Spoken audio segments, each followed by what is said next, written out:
Radio, presented by Endeavor Hospitality Group and Andy Moore Honda of Bloomington. Looks over the middle, second guesses, fires, throws. Does he make the catch in the end zone? Yes! Touchdown! Oladipo to win it. Another one! He got Another one! Oladipo! Another one! Huge hole! He's at the 30! He's gonna go! 10, 5, touchdown! Jonathan Taylor! Galloway finds Rob Finnessy, who fires the three, and He hit it! Now, from the Golf Club at Eagle Point Studios, here's your host, Jim Coyle. Hello, everybody. Welcome aboard another edition of Indiana Sports Beat Radio, coming to you from the Golf Club at Eagle Point Studios, high atop the 18th fairway. Brought to you by our great friends from Andy Moore Honda. Of course, if you need in market for a vehicle, you need to stop by Andy Moore and Endeavor Hospitality, the Wild Club. Make sure you go to your Apple App Store, Google Play Store, sign up for the Wild Club. Start earning Wild rewards today. Looking forward to being out of BB's this week again and talking about they're going to start having Friday night tailgate action too. So heck yeah, some fun stuff coming up. Dustin Schutte from The Outsider with me as always. How's it going? I'm doing great. It's Wednesday. We're halfway through the week. I've got my nice. I broke out the Halloween Peanuts coffee mug today. Oh, it's a great day. Nope. Too soon. It's never too soon for Halloween. I'm a big Halloween guy. Dude, we didn't have a spring. I had this discussion yesterday. Someone said, I guess fall's here. I go, nope, I didn't have a spring. Fall's not here yet. That's true. You Fall's did not. here. Fall's not here. Not giving into it. I was at the store the other day. I refused to buy the pumpkin spice creamer for that reason. Do you like that? Do you like that though? I'm not a big fan of pumpkin spice. I do. Okay. Well, there we go. But nothing says fall like pumpkin spice. I like the smell of it. I do not like the taste of it. But I'm not a big pumpkin guy either. So, Robert, hitting us up on the Andy Moore Honda hotline, says he noticed that you updated your board. I did last night. I told you I delivered. I told you it would be updated, ready to go. And Indiana's still on top. Nebraska now at the bottom of the West, and everybody in the Big Ten has a win. I wonder why. My only thought is, why is the board not where the picture is and the picture where the board is? That's a good question. It's a fair point. I'm just asking as I try to read. But of course, you have the West on the bottom. How weak is the Big Ten West? Who's good in the Big? I was talking to somebody last time. I'm like, who's good? Nebraska sucks. Purdue's okay. Yep. Illinois sucks. Wisconsin sucks. Iowa sucks. Northwestern's okay. I tell you, there's nobody good in the Big Ten West. This division. Good. Now, right, I agree with you this year. I can't wait to get the Greek on Friday. I'm going to wear him out.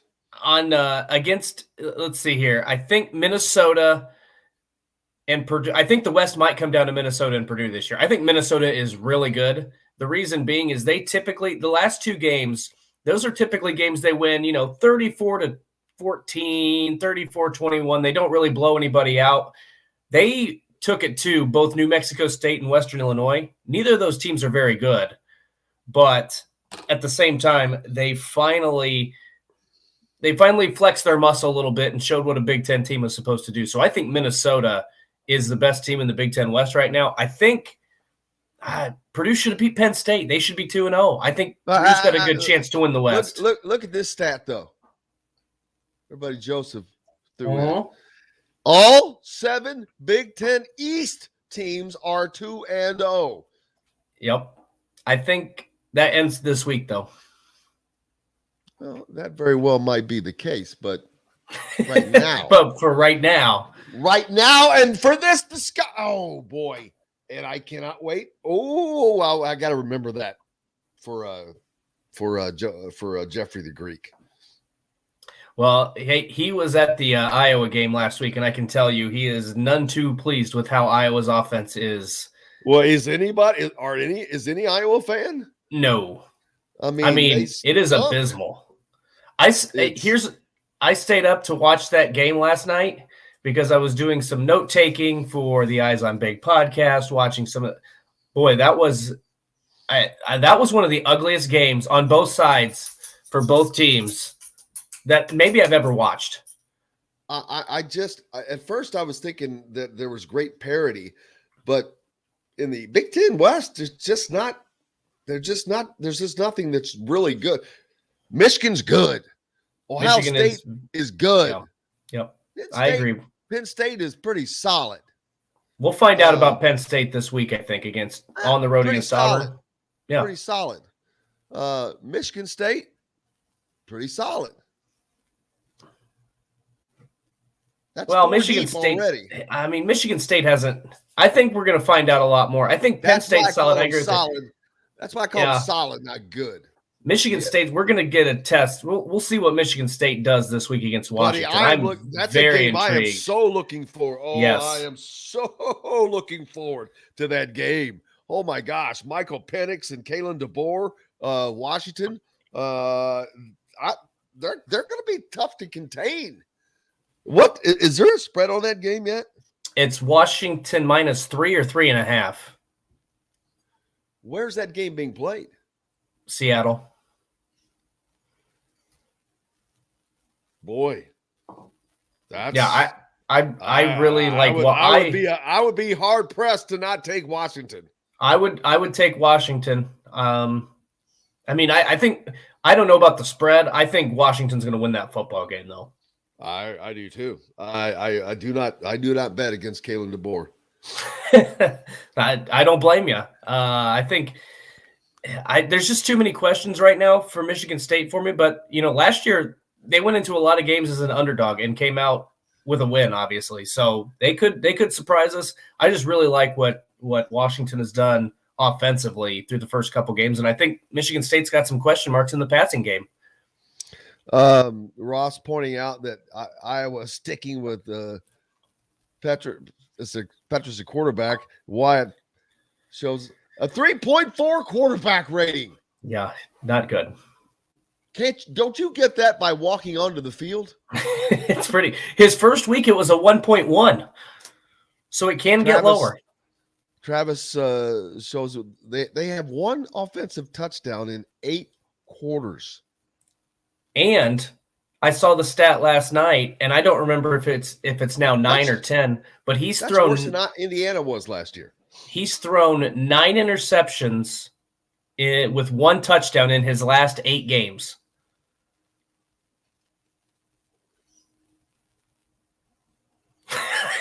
It's pretty unfathomable how bad that is. Well, Indiana needs to run into some of those. They need to run into some of those. Why couldn't Iowa be playing like this last year? Of course, I don't know that it would have mattered. I was just sitting there thinking, Petra sure he wrecked Indiana's season last year. Yep. Man, I tell you my golf ball story, or when I get all those golf balls. You did. I'm still paying the price. I am pulling. I'm not kidding. Pulling thorns, barbs out left and right. That was the dumbest thing. I can't remember. Why were you searching for them? You got 1,000 golf balls on eBay. I had 1,600. Oh, that it was not the point. It was just once I was in there, I'm in here and they were just everywhere. Yeah, it was dumb. Yeah, Iowa had 2 safeties in their game too. Yep. In a 7-3 win. That's just funny. Yeah. Joseph works over at the golf course. He's got tons of them. Yeah. It wasn't a point of needing. It was just dumbness. All kinds of stuff happening. Arizona State's one of the top college golfers, David Puig, heading to the LIV. Ooh. Pete pointed out yesterday. LIV has poached one of the top collegiate players. Now, he's originally from Spain. Mm-hmm. But that's big time. I mean, imagine going from college and then I guess I don't know what they offered him. It might be similar to an NBA or NFL contract, I guess. I was thinking in my head, though, he was getting Phil Mickelson money, but I don't know if he won't get Phil Mickelson money, but you don't have to get Phil Mickelson money. You can get you can get Patrick Reed money. Right. And be quite happy. Yep. It has to be on par with Patrick Reed or someone like that. Patrick Reed was disliked by the PGA and the players. So he did himself a favor leaving. Well, if you're going to embrace that villain role, why not go full board on with it? So I don't know. It's got to be really enticing for those golfers. And this is an aspect that I never even really thought of until you just mentioned it. But golf is not a sport where it's not like the NBA or NFL or MLB, I guess it could be similar to MLB, where you get drafted and you get a contract. Like these guys, there's a chance. I mean, you might make $10,000. There's no guaranteed money in this. So, I mean, it's kind of, I guess you could compare it to Major League Baseball. You get drafted, but if you're starting out in single A, you may not make very much. Notre Dame loses their quarterback. Not good for them, but things were not going well anyway, and things not looking good up in South Bend. Can Texas A&M end up going 1-5 with their schedule? Ooh, Jimbo Fisher has had 4 losses in every non-COVID year. Wow. He's not overly impressive to me as a coach. Clay Helton was fired at USC after game 2, I think, last year. And now, where he's coaching now at Georgia Southern, who just beat Nebraska and cost Scott Frost his job after the second game of the year. Ironic. Even more ironic, this is my favorite thing of the week. Fox's Big Noon Saturday show. You know where they are this week? They're coming to you live from Lincoln, Nebraska, baby. Yep. Are you kidding me? Wow.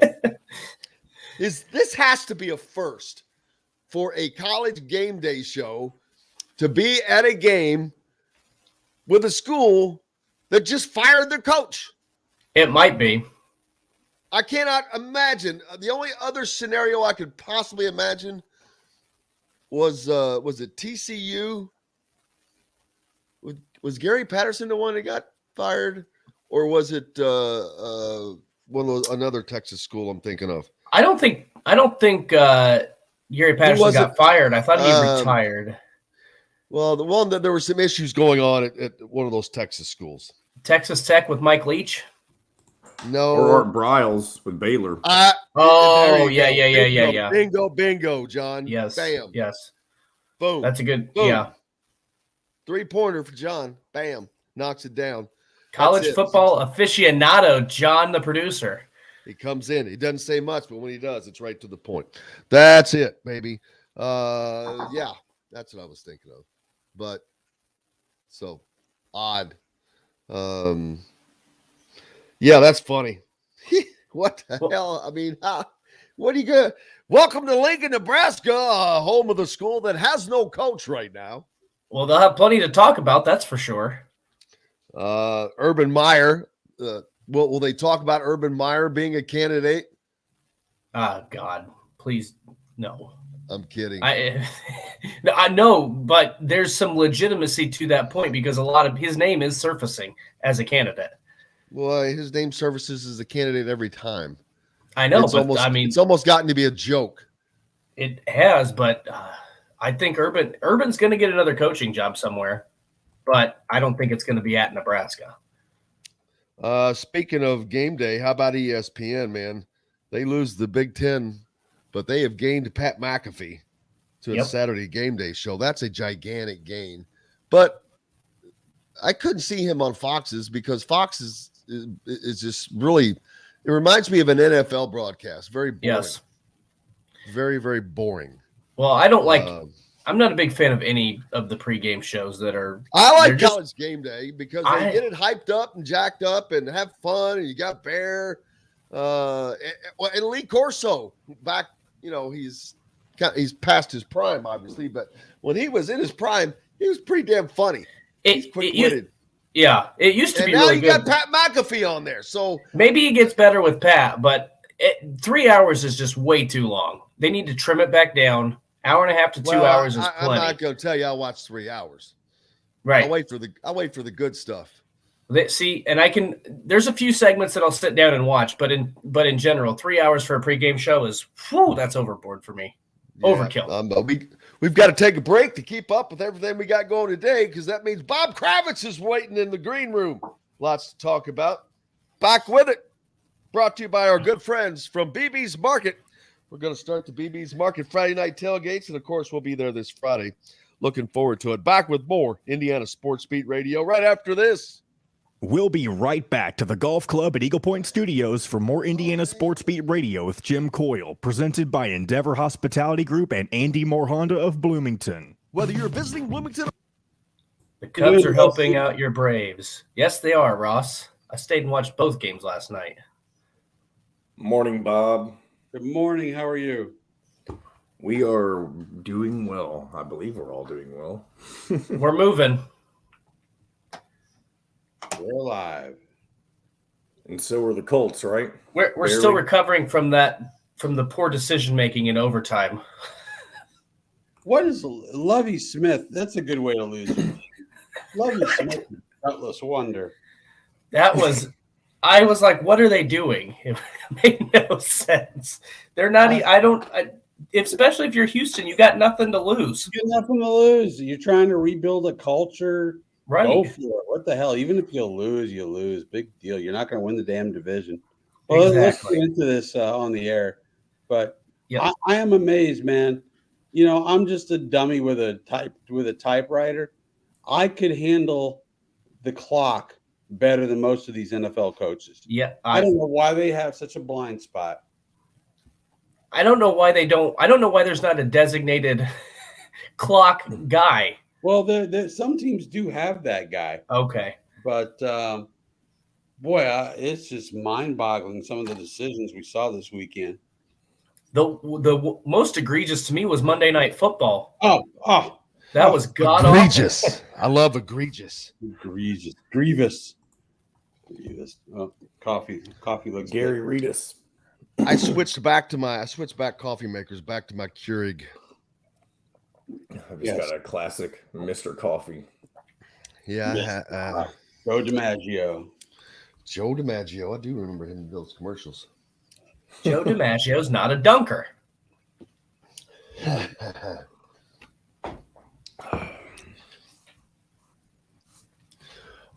get over to that. Bob, your Mets are doing everything to help my Braves win the division right now. I know. I didn't know you were a Mets fan like Kevin. Like Brockway? We had this discussion. Yeah, no, this was somebody else that's a Mets fan this week. Honestly, I don't pay a lot of attention. I mean, I'll see where the Mets are in the division, but could I name 5 players from their team? Probably not. I don't start paying attention until October 1st. Gotcha. That's the only race. I mean, divisional race. Here we go. From where you live, we should be. Ask for Indiana Sports Beat Radio. This segment is brought to you by Southern Stone Restaurant. Now back to the Golf Club at Eagle Point Studios for more Indiana Sports Beat Radio with Jim Coyle, presented by Endeavor Hospitality Group and Andy Moore Honda of Bloomington. Welcome back, Indiana Sports Beat Radio, coming to you here on this Wednesday. Of course, brought to you by Southern Stone Restaurant, located on Patterson and Rogers in Bloomington, home of Inside Indiana Football with Coach Tom Allen, hosted by Don Fisher. Tomorrow night, 7 p.m. check out the action and have some great food. Bob Kravitz from The Athletic joins us now. Robert, how are you, sir? I'm fabulous. How are you, man? Dustin, good to see you. I cannot complain. I have a story you'll laugh at, probably. You should. The other day I was playing golf, and it's rare that I hit consecutive good shots, so I had been doing that, and this one I had hit, I thought I'd lost it into this brushy area, and I was not going to lose a ball at that point, and went in and got it. But once I got in there, there was just it was manna from heaven, so I just kept going. And at the end of the trek, there was 3 dozen golf balls I pulled out. but I paid a high price with my body is just, you can't see really on here. This does not do it justice. Oh, that's good. My body is a rose bush. It was just thorns everywhere. I had to throw the shirt away. Is a golf ball really worth that? I've been getting this. This is coming from someone who has tons of golf balls. It wasn't about, it was just once I was in there, I'm like, well, hell, I'm here. And they were there. I'm like, well, I'm not going to stop. There's a reason why those balls are there, because nobody else is stupid enough to go after them. Boy, you ain't lying. He ain't lying. Boy, that's a mistake I won't make twice. Yeah, there you go. Stop hitting it in there. Well, the worst thing is when I got done, it wasn't even in there. It was just beyond. And you had to. Well, now did you take a drop, or did you hit out of there, or what? No, I wasn't. It wasn't even in there. It landed beyond, like 10 yards beyond. That was the worst thing. I found it after I was done. Man, so that's how it was. But how about how's your kicking game? Well, it's not non-existent. Last time I tried to kick, I pulled a hammy, so that's not going to happen for me. Well, I think the Colts made the right move. It was such an absolute no-brainer to move on from Blankenship. Not just because he missed a 42-yarder, but because he kicked it to the Gulf of Mexico. He missed it so badly, and those 2 kickoffs. And I realize he's not the kickoff guy. He's been pressed into service since Sanchez got hurt, but you can't kick it out of bounds twice and set them up on the 40-yard line late in regulation and in overtime. That can't happen. I think you send a really negative message to your locker room if you keep that guy around, just as they did, I believe, with Adam Vinatieri in a year when he was only making 78% of his extra points. Yeah, I mean, that's unbelievable how bad Adam was that year. I have to, in that case, I have to give it to the Colts for not. It was a mistake, but this is a guy who won Super Bowls, who played in Super Bowls, who helped guide teams. Oh, what? So did Otto Graham. He can't play anymore either. Well, I know, but I'm comparing as far as comparing these 2 guys. Oh, I agree. Yeah, I mean, there's a reason. I'm sorry I interrupted, but that's what I do.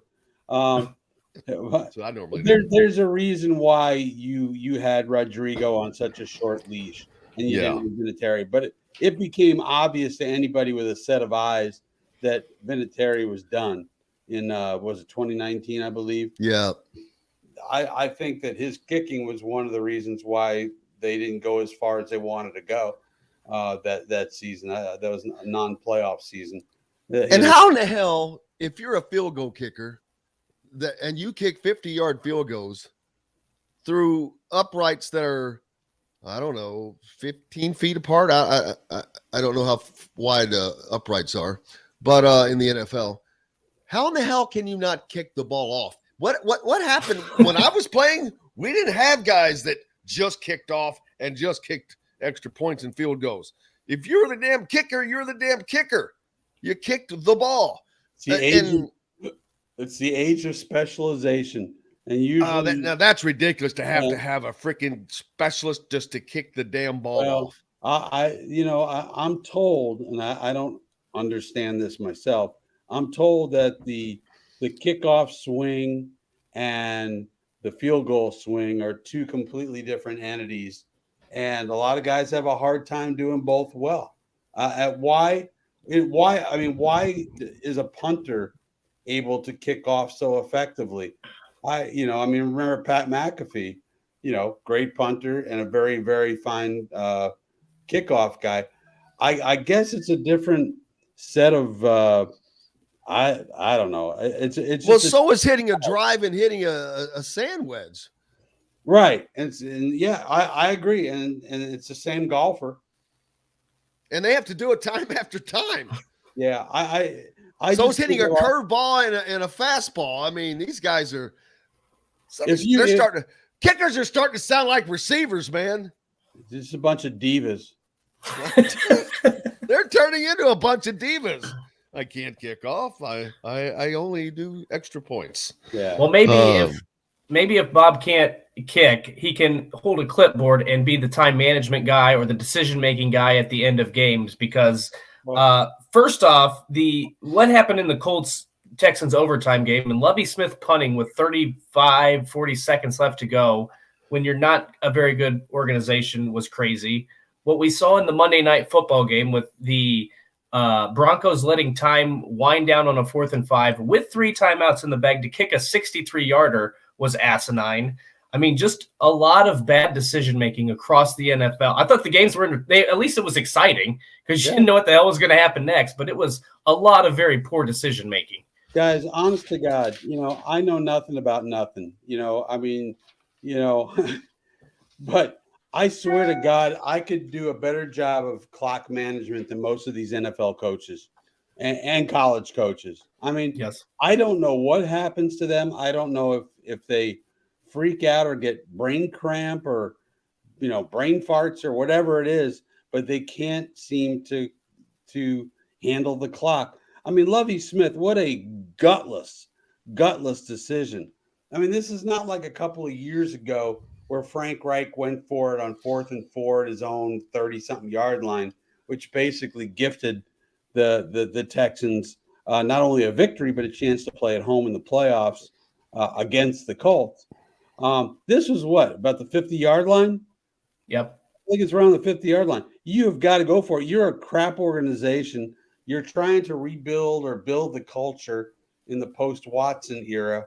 And what are you telling your players? I mean, to me, that has such a deleterious effect with big word, deleterious effect on your culture and on your players in that room. And then what was you're paying Russell Wilson $200 and something million dollars, billion, right? He'd be up there with Warren Buffett, $1 million, and you're not putting the ball in his hands. You're letting now McManus missed it by a hair.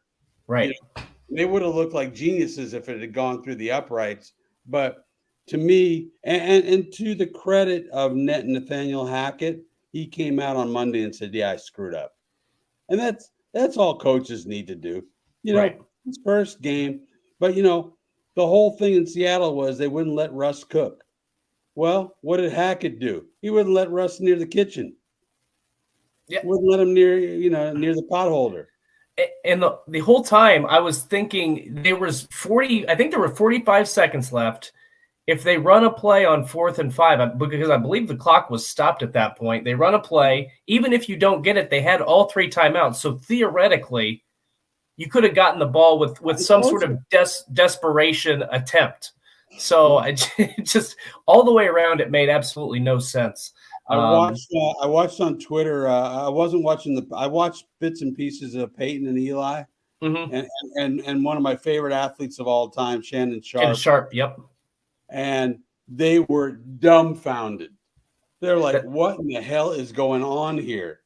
And I thought, well, I'm glad they have the same feelings that I do, because I just don't understand why coaches, and you mentioned it off the air, all these guys need clock management specialists in their ear up in the press box. I'm sure some of them do, but not enough of them. Certainly Nathaniel Hackett didn't have one, because if somebody told him to do that, he needs fired immediately. We were talking about that with Mike DeCourcy yesterday about the Manning cast, and I said it wasn't the best one they've done, but the best part of it was the final play and Eli saying they're going to kick it, and Shannon just going, kick what? Just complete befuddlement by everybody in that room. 64 yards, and we're not talking about 64 yards at mile-high altitude. Right. We're talking about Seattle, which is underground. Bob, the college football season so far has been fun. A little head scratching sometimes. I don't know. I was thinking, wow, is this a year of parity? But I keep looking. I'm thinking, I don't know if it's parity. Some of these teams just suck. Like the Big Ten West, they're just not that good. I was just looking at some of this week's lines. Iowa, it cracks me up. Iowa is a 22-point favorite versus Nevada. I'm like, first of all, how the hell are they going to score 22 points? 22 points, exactly. That was my first thought. I'm like, have they scored 22 points total in their first two games? They have not. Notre Dame is a 10.5-point favorite over Cal. Michigan State is getting a 1.5 at Washington. I'll take Washington to win that game. That's the game I want to talk about. A fun game. That should be. Maryland is only a 3-point favorite versus SMU. Penn State -3 to Auburn. Wisconsin -27.5 to New Mexico State. Do you know how bad New Mexico State is? Yes, I do. Okay. That according to this line, I do. Because Wisconsin couldn't beat Washington State at home. Cost me $2,500 payout. We have to say that every day for the rest of my life. Yes. So what do you think with the Hoosiers in Western Kentucky? But wait a minute. Here's one more. Okay, Nebraska. This is the one. Nebraska is only a 14-point underdog to Oklahoma. Is that because of the turnaround? I mean, because of the firing, they think that it's going to fire their team up. How in the hell are they going to stay within 2 touchdowns of Oklahoma? Are you surprised as I am that they? I mean, I guess they wanted to give Scott Frost a lovely parting gift. Yes. But his buyout was going to go way down. I think by half. It was exactly half the day that they play Indiana. Right. I mean, that guy had to go, and as bad as he was, all he did was rip his offensive coordinator. I can't believe they didn't just go to him and say, look, it's going to happen. We'd appreciate it if you would just go ahead and leave and let us give you the 7.5. I know it's a few weeks till then, but what's the worst he could have said was no. Right. Well, and he would have. Yeah. But I mean, look, that guy, I don't watch a lot of Nebraska football except when they play in Indiana or Purdue. But watching that game, what was the game where he onside kicked? Northwestern. That was in Ireland. Yeah, out in Dublin. And when I saw that, I thought this is a desperate soul who has completely lost his true north as a coach. Yeah, he was doubling down. Didn't work. Doubling down. Get it. Very good. Very good.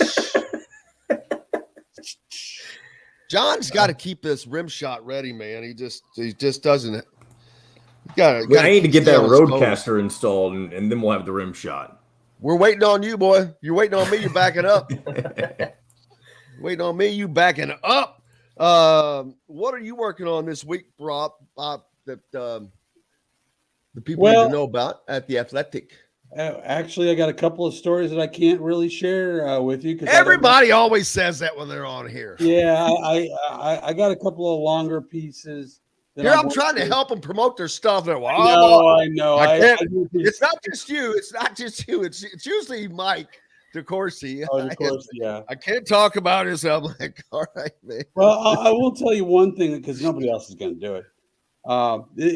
I'm doing something on the building of a golf prodigy. You know Carlos Diaz from Channel 13? Mm-hmm. You know him? His little son, 6 years old, is one of the best junior golfers in the world.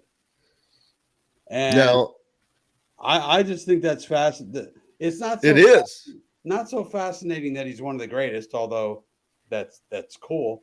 But it is fascinating how him and his wife and the people around him are trying to. I mean, we see the Serena Williams and the Earl Woods and the Richard Williams, excuse me, and Earl Woods, late Earl Woods, and to me, it's fascinating how you build and grow and cultivate a prodigy. So I'm doing something on that. I'll probably have something on the Colts during the week, and I'll be busy.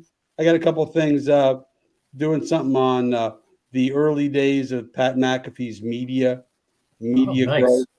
You know, so all right. You can help me. I want to get Pat on here sometime. There, you have no chance. I'm just telling you, he is impossible. I asked him the other day. I saw him at training camp. I said, "Are you ever going to play in my golf tournament again, or are you just too busy and too big now?" He said, "Give me 2 years advance notice."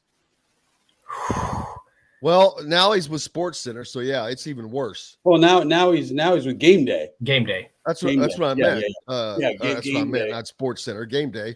And Good not that he was not all.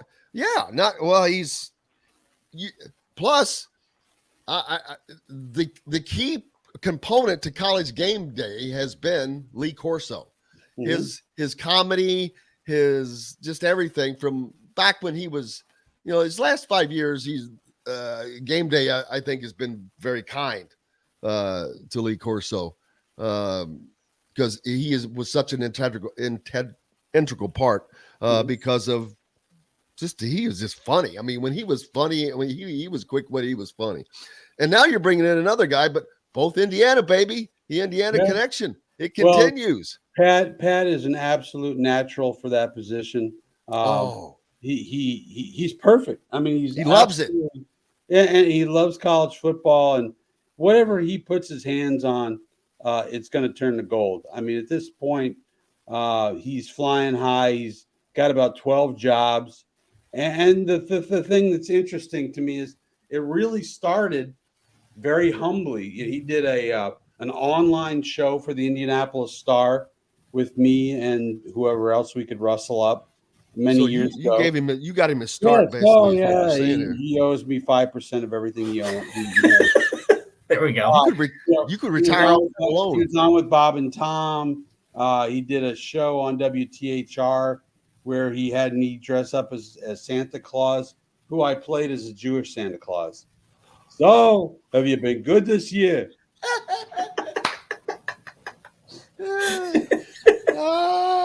Oh, well, that's going to happen this year, baby. What? That will be happening this year. Yeah. Let's see. He's done really well for himself. What do you call it? What is his name? Santa Clausstein? Harry Hanukkah? Well, Santa Clausstein is kind of sticks better. Santa Clausstein. Yeah.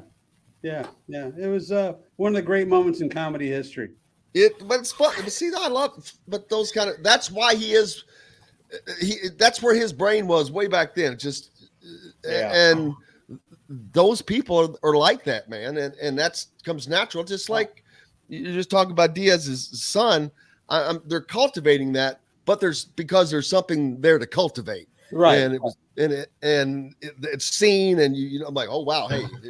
So luckily, they saw this plant early, and they're growing it, and the same with Pat. His just went through a different path, but man, and his is the complete one because he's a former football star. So it wasn't like he's just coming off of being a comedian or something.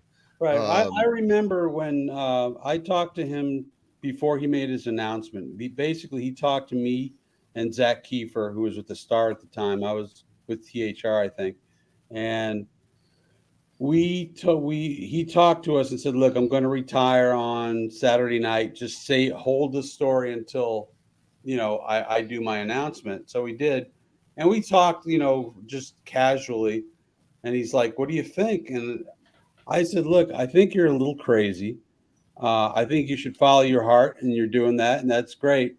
But, to me, I would just try to squeak out a few more years and making a couple mil punting pigskins, and then jump into the media thing." And thank God he didn't listen to my advice, because he has absolutely taken off like a rocket ship.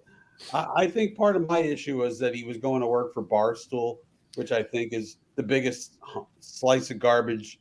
And then his leaving there was the best thing he ever did. Absolutely, yeah. It's just toxic. So yeah, but he's done enormously well for himself. He's so much smarter than people give him credit for. I mean, they think he's the clown prince, but he is very business savvy, and he's done a lot of great things for this region and this city. Plus, he still lives in Indianapolis, right? Oh yeah. Does he do a show from Indy? Yeah. So he I mean, most of those guys would have moved to New York or LA or warmer confines, Florida, and lived back in fact. But what the heck was that? Somebody watching something they're not supposed to be watching. Yeah, I was trying to pull up the Santa Claus clip and forgot I was in the stream, so I had to pull myself out. That didn't sound like Santa Claus. It's because it's an ad for something called the Houdini Act. So who knows what that is? Yeah, that scared me to death. Phoenix Suns owner in big trouble. They fined him $10 million and suspended him for a year. Good. Is that enough? Well, for guys, that's about all you can do, I guess. Really, that's really all you can. Yeah, I mean, according to the agreement. Yeah, I mean, what is going on my computer screen now? Now we've got. Do you guys see this? Yeah, this is John. I think he's playing this. Do you want this, Jim? You said you wanted it before Bob left. Go ahead and play it. This is a Santa Claus clip. This is not mine. You're interviewing to become Santa Claus. Yes. Can't wait to rub this in Brady's face. Give us your best ho, ho, ho. Oh, okay, here we go. Ho, ho, Omaha! Omaha! You see that? I called a little audible there. Anyhow, thanks so much. I sing, by the way. No, Brady can sing. That's pretty good. I hadn't seen that completely yet, but I love the ho, ho, Omaha! Omaha! That is hilarious. He has got great comedic timing. He does. He's an absolute natural. Even those silly ads for the gambling with JB Smoove. I think they're funny too. And the funny thing is, they've made a star out of Cooper Manning. Is what they have done. Cooper is probably the funniest guy in the whole group. Oh, it's just, and even on the commercial, JB Smoove is going, "Cooper, you my favorite, man. Cooper, you my favorite." But I think the last commercial, he says, "Archie, you're my favorite." I love them. Good stuff. And now they've got another one coming. Now, is that Cooper's son? I can't remember. What's that? The new Arch. Arch. Yeah. Arch. Yeah, that's Cooper's son. So that could be Cooper's way into the pros. Well, Cooper's got a hell of a personality. He's funny as hell, and he's doing very well for himself in business. So, did he play college ball? No, he got hurt. He had also a neck situation, which destroyed his. If you talk to Peyton and Eli, they'll tell you that Cooper was the best athlete in the group. And yeah, they've always got hurt.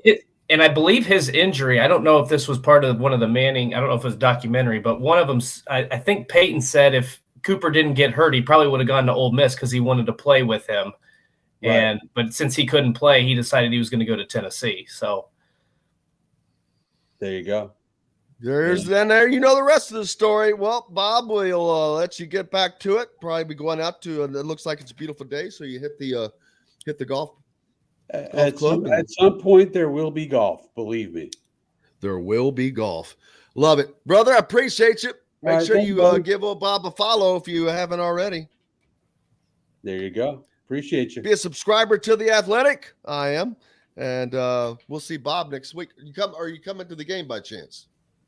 Again, that's a no. That would be a no. But so Indiana, Cincinnati, maybe. He's hard to pin down. He's a hard man to pin down. He's smart. I'm week to week, day to day. You know how it is. It sounds like Indiana's quarterback situation. Pretty much. Have a great one, buddy. Bob Kravitz from The Athletic joining us here on Indiana Sports Beat Radio, brought to you by Go Team, a part of the WOW Club and the Endeavor Hospitality family. Go Team is a great supplement protein, great tasting snack, healthy when you're on the go, especially for those on the go, and if you have kids that are on the go.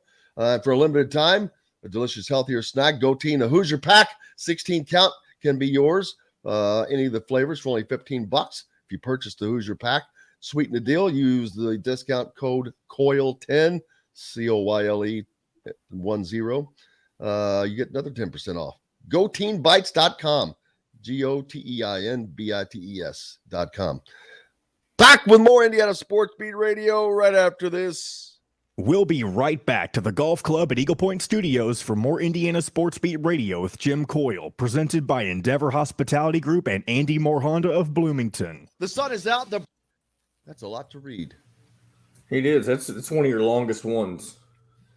Oh, and I've got something to add. Well, I've got most of them memorized. Mm-hmm. But that one has specifics, so I don't. Go Team.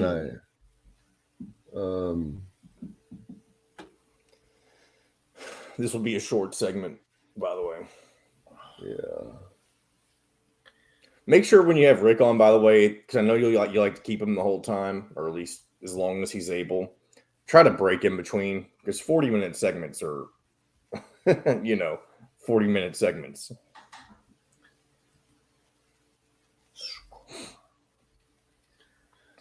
Oh, man.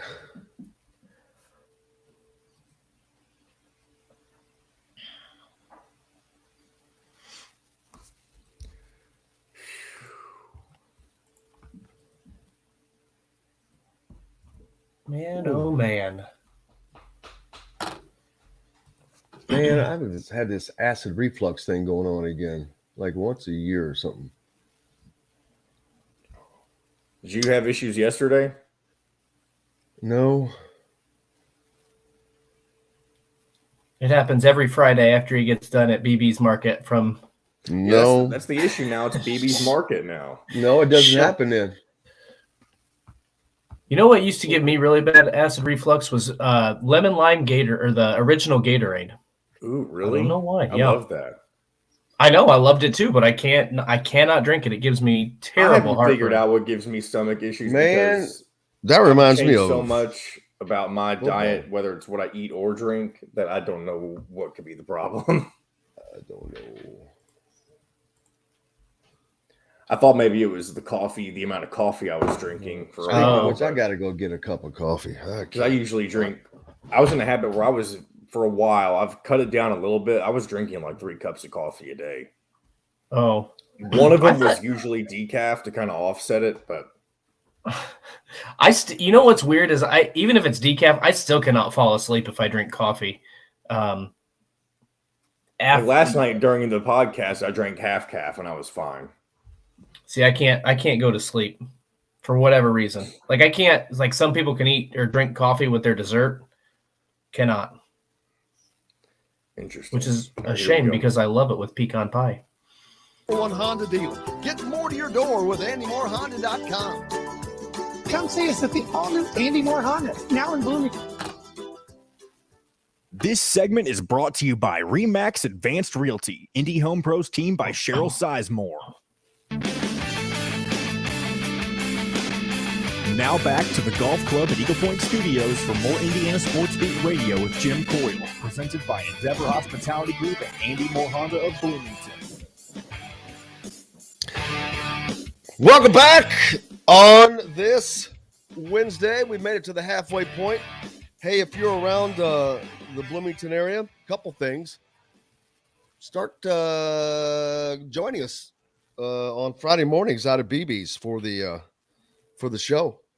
We'll feed you all that stuff you see me getting to eat.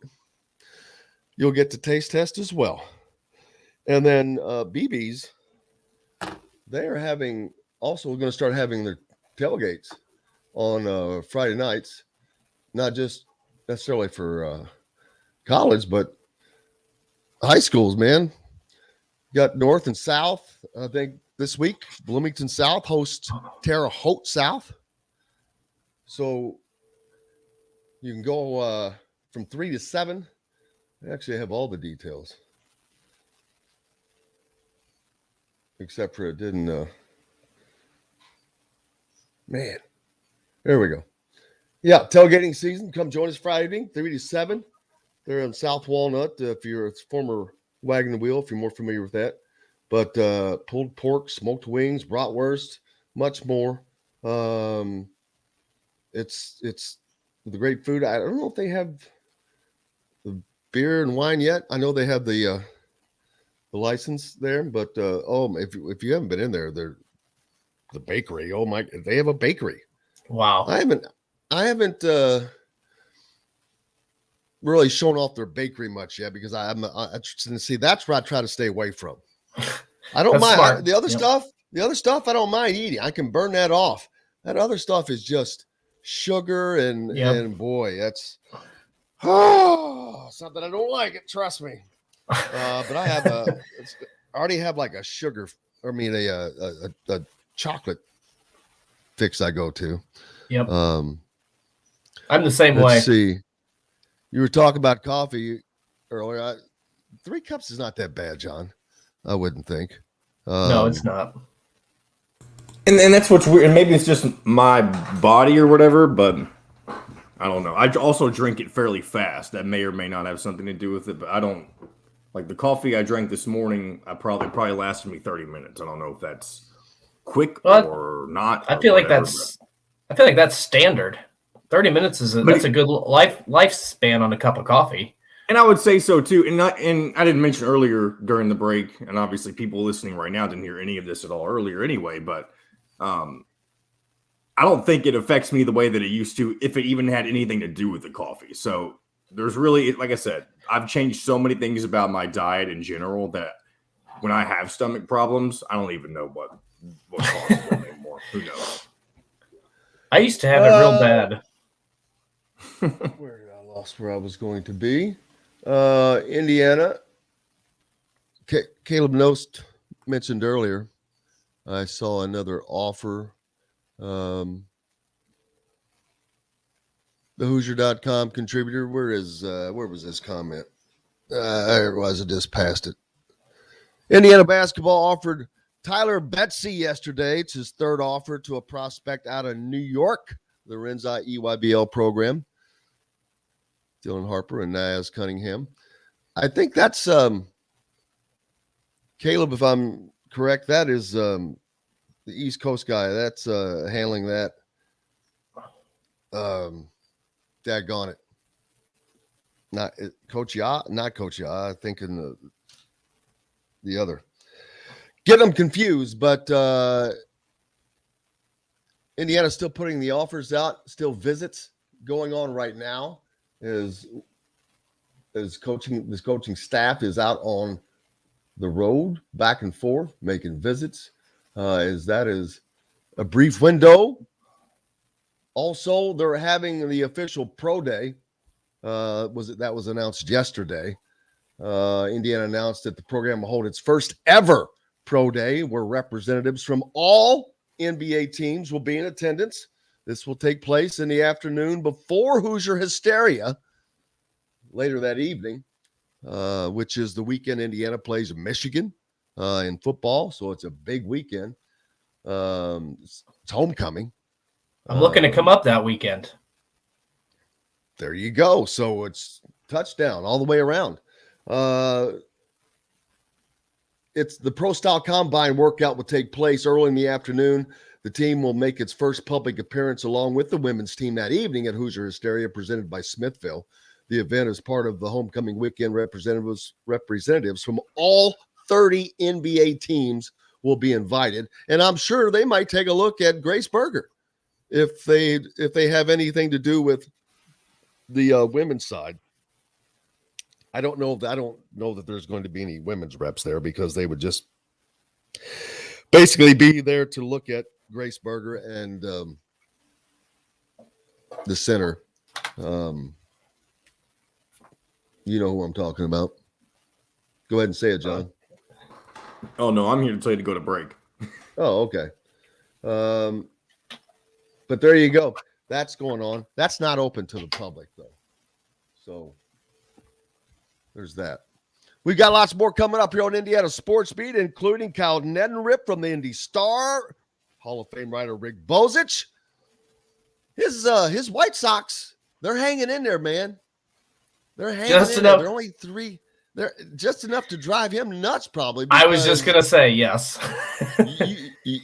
In their situation, you have to win the division. There's no making the playoffs otherwise. Right.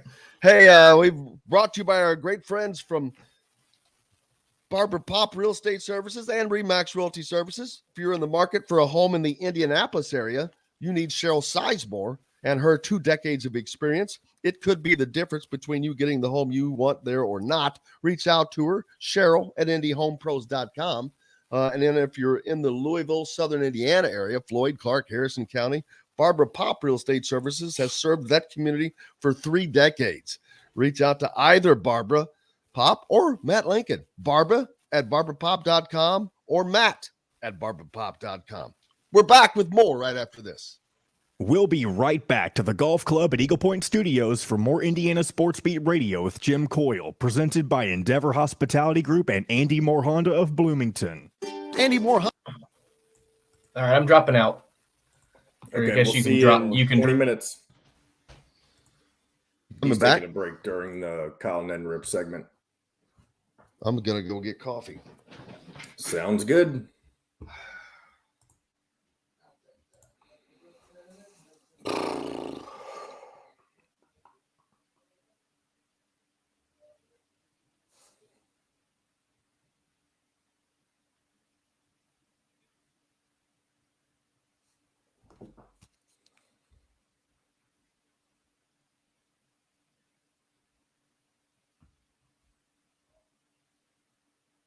I haven't heard back from Kyle yet, but I think he'll still be here. He would have told me if he wouldn't be here.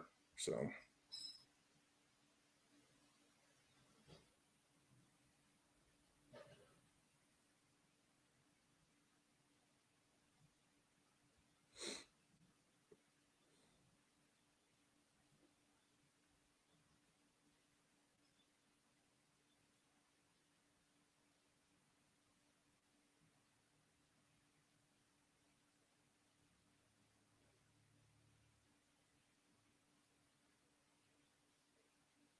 there he is. Morning, Kyle. Good morning. Jim stepped away to get coffee. He'll be back shortly. Okay, no problem.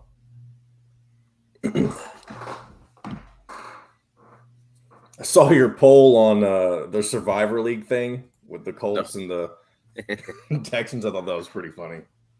Yeah, it ended up like 50-50 too. I know, that was pretty crazy. When I voted, I was like, man, it's really tight. I happened to pick the Colts, so I was trying to argue with but we all ended up losing. We got 4 of my friends from college do that every year. We all lost, so we got a reprieve, I guess. I agree with your sentiment, though, that they didn't lose, so I can't remember what you described it in one of your replies, and I was like, that makes perfect sense. Well, yes, that was our text thread was like the definition of survive. You know, you didn't lose, you survived. Yes. So it's like, 15 seconds, Jim. That is true because they broke the streak of losing, an 8-year losing streak of openers, didn't they? They did. Yeah, it's their best start in 9 years. So there you go. Here we go. It backs up your argument. today. Cheryl at IndyHomePros.com. This segment is brought to you by Feast Market and Cellar.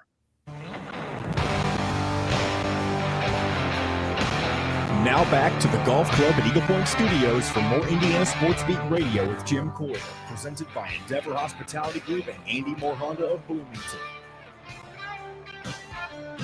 Welcome back, Indiana Sports Beat Radio, coming to you here on this Wednesday. Kyle Neddenriep from the Indy Star joining us, brought to you by our good friends from Feast Market and Cellar, located right next door to Southern Stone on Patterson and Rogers.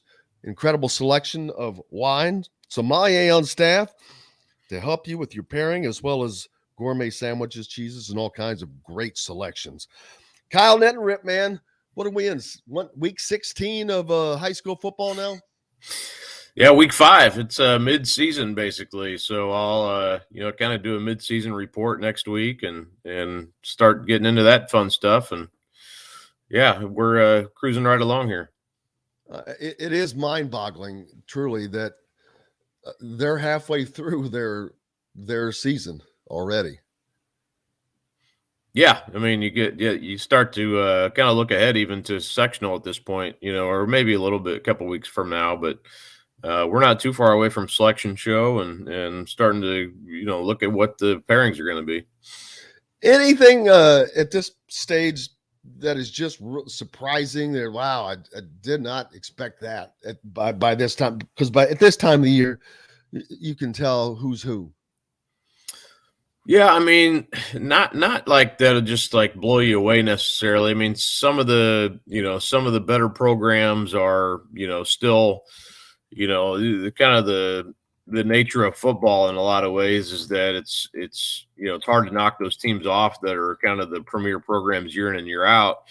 I would say kind of the thought that we had going into the year that maybe Cathedral was potentially the best team. I don't think that's really played out to be the case. I would say, and I've been ranking Center Grove number 1 in 6A still, even though they lost to Trinity in that double overtime game.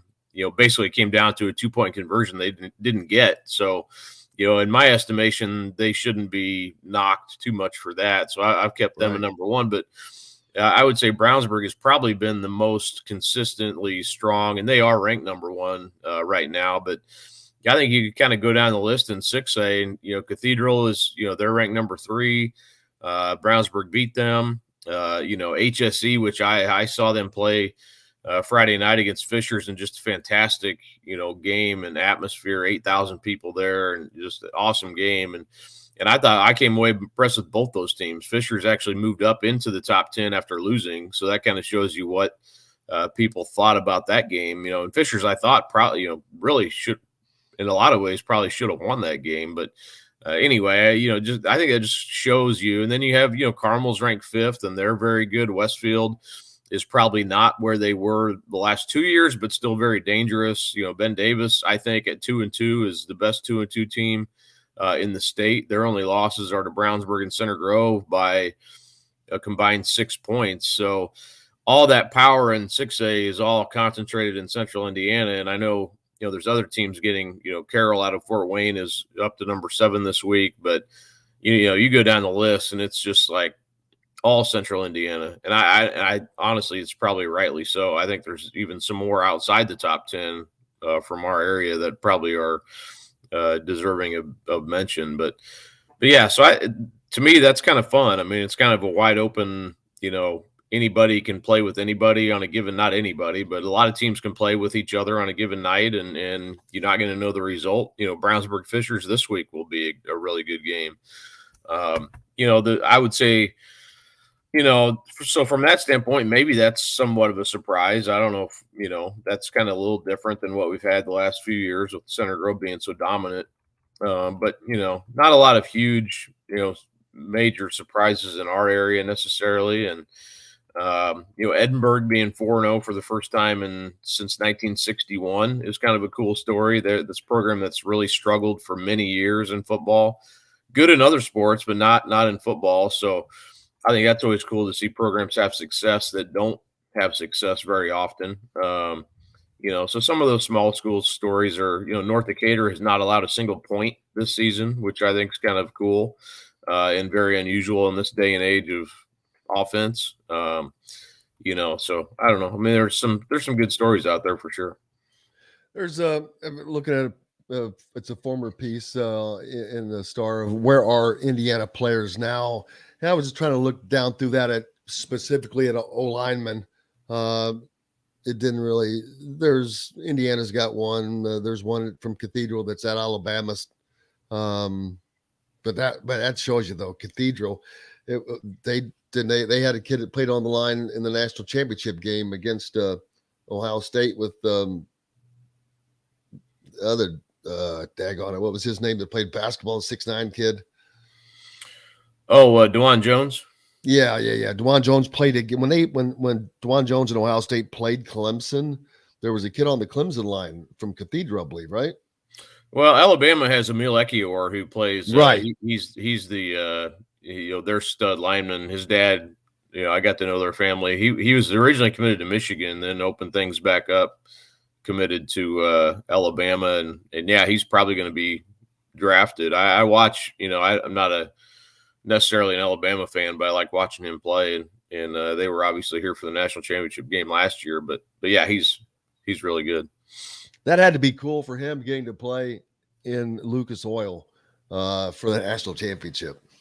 Yeah, definitely, and a good, cool family. They're definitely appreciative. His dad had played a little bit with the Colts back in the I don't even remember what year that was necessarily, but he's got a little bit of a football background as well. Good, nice guy. So yeah, it's cool to see him have that opportunity, and he was a guy he was a basketball player too, growing up. Good athlete.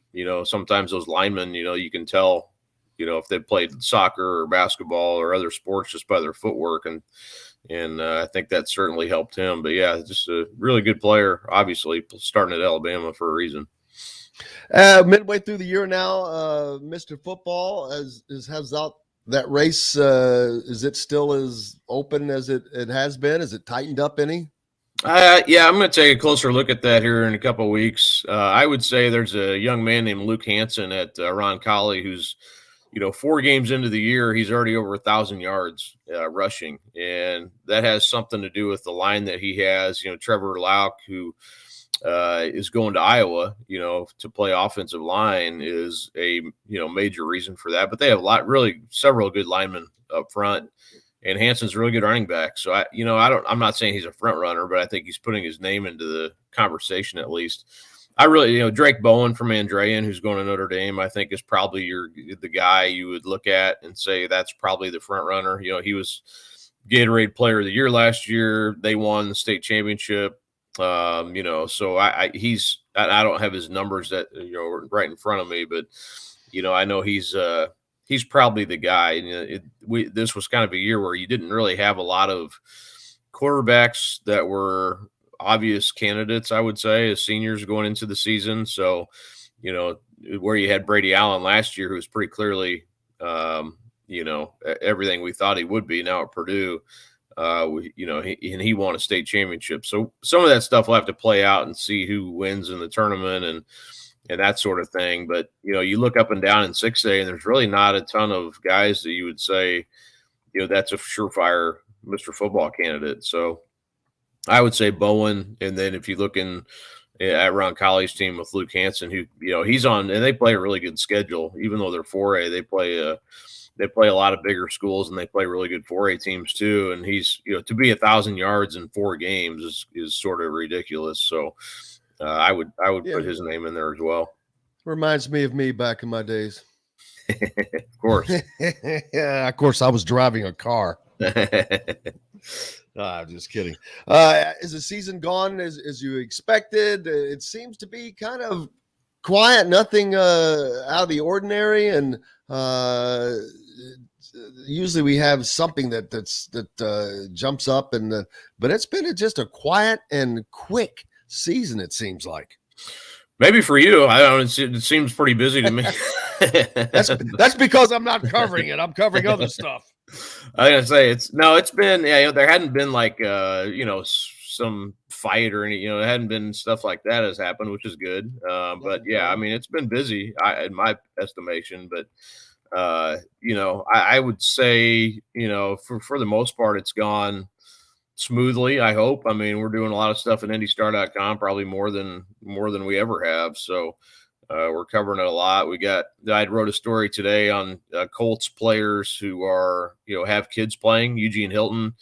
I talked to T.Y. Hilton last week. And that's very cool. Yeah, I wrote a story about kind of combining. I didn't just want to write one story on Eugene Hilton, but he's a sophomore receiver at Zionsville that is very, very good and fun to see him start to, be a major player on Friday night. They have two good receivers. He's definitely one of them. And only what's their quarterback's name? They have a good quarterback too. Yeah, Christian Abney is their quarterback, and he's going to Ball State for college. So yeah, he's a good player too. So they got and then Cole Ballard, who is Chris Ballard's son, the general manager of the Colts. He's quarterback at Westfield. I don't know if you remember the name Justin Snow was the long snapper for the Colts for many years. His son Hunter is starting safety at Carmel. Hunter Smith, who was the punter for the Colts in the heyday there with the Manning era, his son Josiah is a kicker for Western Boone and actually kicked a game-winning field goal 2 years ago in the state championship game. So talked to all four of those guys and just wrote a combined, hey, because you hear a lot about, hey, the Colts are the reason the high school football is so popular and productive here in Central Indiana is majorly because the Colts have been popular, and especially during that Manning era. But now you're seeing some of those Manning era sons, playing on Friday night. So people want to check that out. I finished that yesterday, and it's online as of this morning, and looks like a lot of people are reading it, so that's good. But yeah, so that that's kind of a at least in our area, I think a cool thing is you have some of the intangible effect of the Colts, but also the tangible, where you see some of those names of players, and it's kind of cool to see that. Yeah, I was looking for the story. I couldn't find it because it was right on top, right in front of me, Kyle. Never listed. I was like, jumped right over the very first one. It's the very daggone first story. Yeah, make sure you check that out. That is very cool, man. That's a very unique kind of a deal. And you don't think about how lucky some of these high school teams are to get this talent. You look at Indiana right now, you've got Dasan McCullough, who the reason he's here is because his dad came here last year as a coach and he played at Bloomington South, Indiana. Of course, his dad is now at Notre Dame. Dasan is still here. Of course, Dasan's 2-0, baby, and his dad is 0-2 right now up at Notre Dame. So he may have made the right choice, and he's playing a lot as a freshman. So there's someone that we saw as a freshman. You don't see that very often, Kyle. A freshman going into Division I, P5, and playing as much as he is. You got to be pretty talented. Yeah, you do. Normally, you may see a receiver or, maybe, speed. Sometimes if you got speed, something speed. Yeah.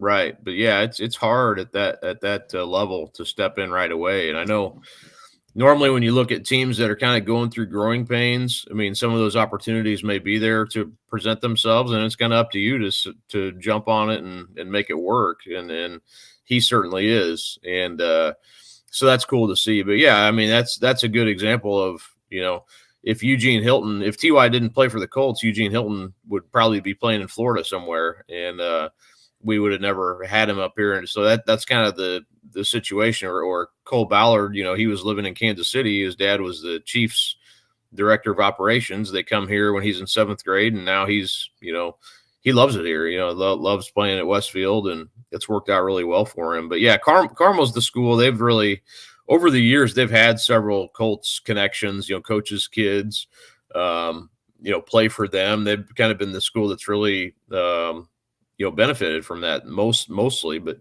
now we're starting to see, a lot of the north side suburbs is where those players live or coaches live. So, those are the schools that mostly have ended up with them. But I think we'll see more of that in the future. That'll be cool to see in the future, like what what happens, if we see more of that happen.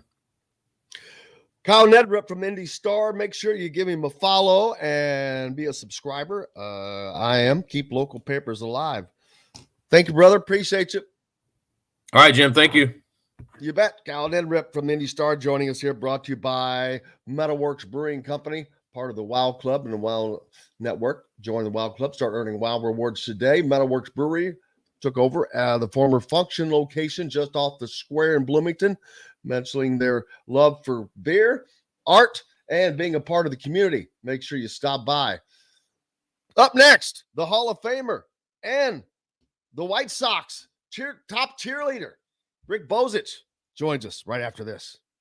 We'll be right back to the Golf Club at Eagle Point Studios for more Indiana Sports Beat Radio with Jim Coyle, presented by Endeavor Hospitality Group and Andy Moore Honda of Bloomington. Hey, this is John. Good afternoon, good day, Mr. Bozich. Hi, Jim. How are you? You got a new Sox hat on? Yes, I do. Boy, it's fresh. They got a fresh start going, man. They're trying. They're running out of time, though. Cleveland just gonna lose. They're just gonna. All they're gonna do is break your heart. They're gonna get so close. Could you wipe your screen down just a little bit, or your camera? Yeah, for sure. Yes, I can. Let's see what stuff is. Oh yeah. There we go. He has that handy. Who has that handy? Man.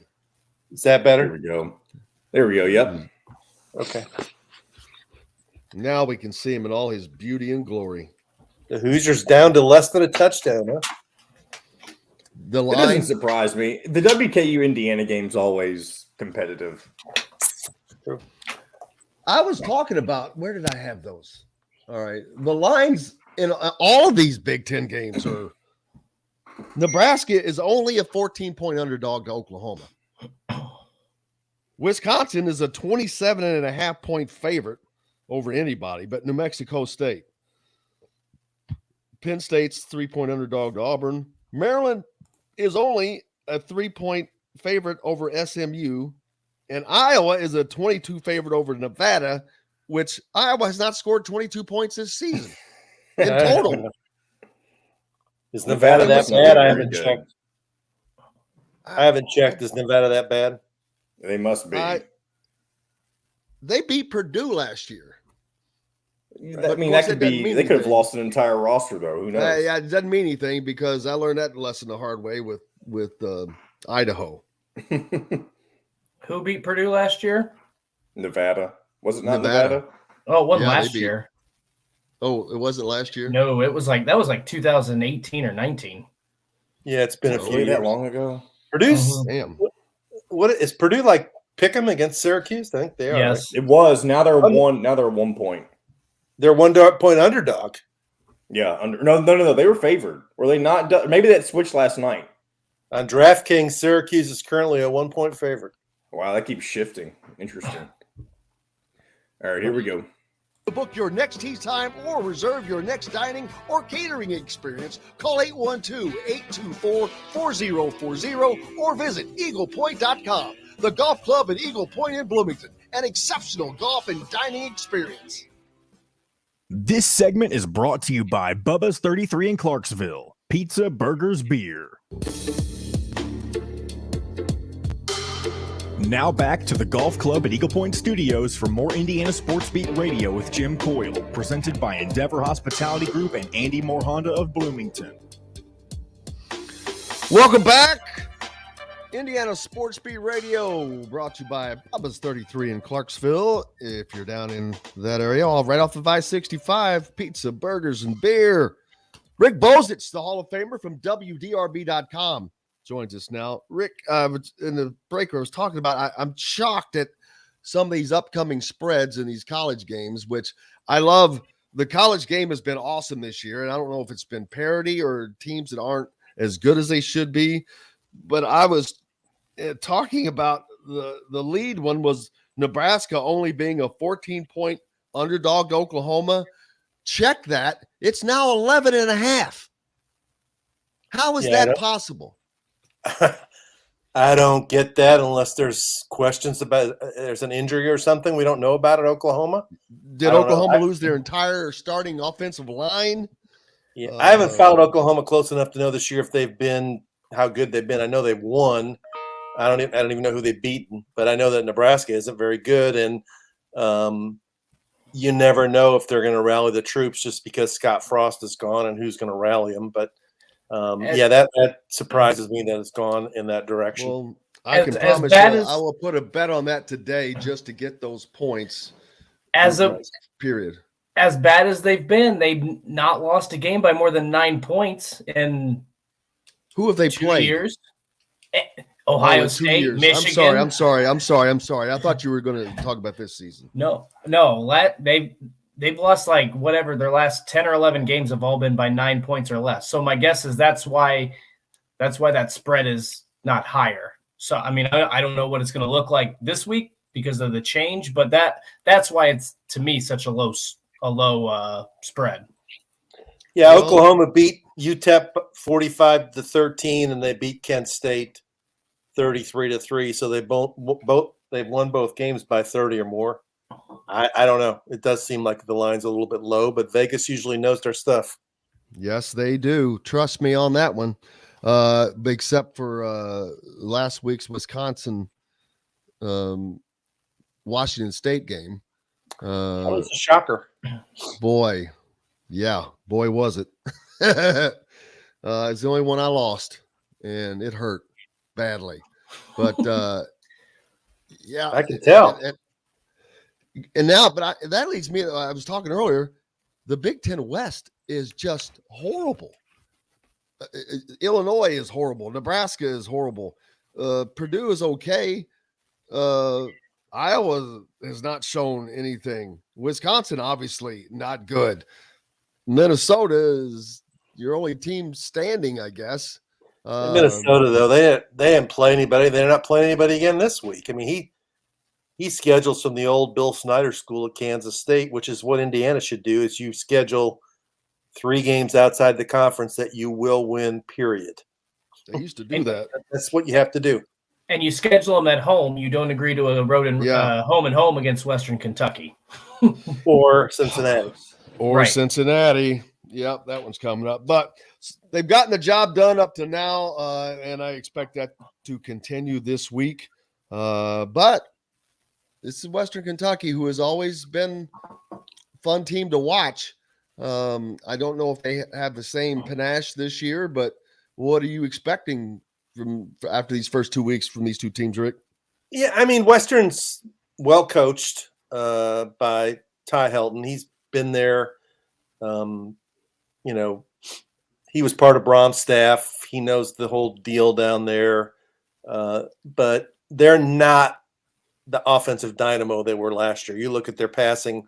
Last year they were the best or second best passing team in the country. This year they're somewhere in the top 50. They're passing for like 150 or 160 fewer yards per game. I don't think they're as explosive as they were last year, but they're confident, and their Western Kentucky typically is a chip on their shoulder team where they always feel like, they're not getting any respect, and they're playing. They got Auburn later in the year. They look at Indiana and Auburn, the kind of teams that they can go in and that this is their Super Bowl. This is their chance to make their season. You go in there and beat a Big Ten team. That's a huge chip in the locker room. It's a huge chip in recruiting. So Indiana's going to have to play well to beat them. But I don't think Western they're not the team they were last year. The different quarterback, different offensive coordinator. One receiver, I think, has gone on to the NFL. The other one's playing at Penn State. They've got a whole bunch of different transfers in. The guy who came from like West Florida, which was D2, not even like FCS, D2. And he's good, but he's not as good as Bailey Zappi, who's actually, I think, still on the Patriots roster, the guy who was a quarterback last year. Yeah, it's going to be interesting because you always consider Western Kentucky for whatever reason to be one of those explosive offensive teams, and you're right. And you looked at that opener. I don't know how much you read into that game against Austin Peay. They didn't play well in that game, but they found ways to get to 2-0. I'm going to be really interested to see if Indiana's defense plays like it did against Illinois. I think Indiana can, I don't know about cruise to a victory, but have a comfortable win, because I think if you're able to force some turnovers, the offense to me shows that it's playing well enough to get out and build a lead. They did some things well in the second half of that game, but I'm going to be really interested to see what this defense does, especially I feel like Tom Allen's going to challenge that group after how poorly they played, especially late in the game, giving up 2 big touchdowns at the end of the game. He clearly was not happy about that. I think this team's going to be super focused. So it is going to be interesting, though, because Western Kentucky always seems like they put up a fight, no matter who their coach is, who their players are. It's like Groundhog Day. You're always playing the same team, and it always looks like the same game when these two teams meet up. Yeah, and they have decent amount of speed. I mean, they have guys who can run. I mean, they're going to have to account for some of their receivers and not give up any big plays. And I agree with you, Dustin, as bad as the first half was for whatever reason, and then as good as the third quarter was, to me the most alarming thing was the fourth quarter, where there were several chances for Indiana just to say, that's it, this game is over, and they didn't do it.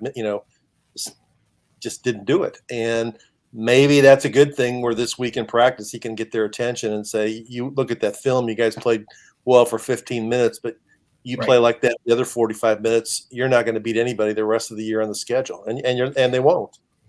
I don't think they wanted to bring out the Wildcat package yet, but they were kind of forced to, I think. And they would have liked to have kept that probably for another week into the bag for the Cincinnati game. But they were forced to bring that out now and show, which it's not that it's a shock, but when coaches and teams are scouting, now they know to expect it instead of it being any kind of a surprise. But Illinois certainly wasn't surprised by Indiana's rushing attack. I keep going back to that, but yeah, it's the Cincinnati. Illinois game away, but Illinois dominated Virginia. So I mean that Illinois win went up in stature, I thought, after Saturday. I mean, Indiana's that's 3 games, and I know the other 2 opponents were Wyoming and Virginia, but Indiana's the only team to score a touchdown against Illinois this year. And as bad as the West is, Illinois, who knows where they end up in that division, and that will make it look all the better as well. I noticed we talking about Nebraska, and obviously they don't have a coach now after fire. I still cannot believe they didn't wait the 2.5 weeks. They must have had a few boosters there that told the athletic director, that's it. That's what I think. You got to do this now, man. I know, but even in that was the situation, I would have gone to him and said, look, this is going to happen. If you want to make us wait, we'll wait. But we're going to say there's no doubt you're gone. Or you can leave now and we'll give you the 7-5. You just – I think we know he's getting the whole 15? Did they say he's getting the whole 15? Well, no one has said otherwise. Well, which doesn't mean anything. But in that press conference, Trev said there was we at Nebraska live up to our bargain. There was basically said there was no negotiation. He's getting the full buyout without saying that specifically. That's what he said.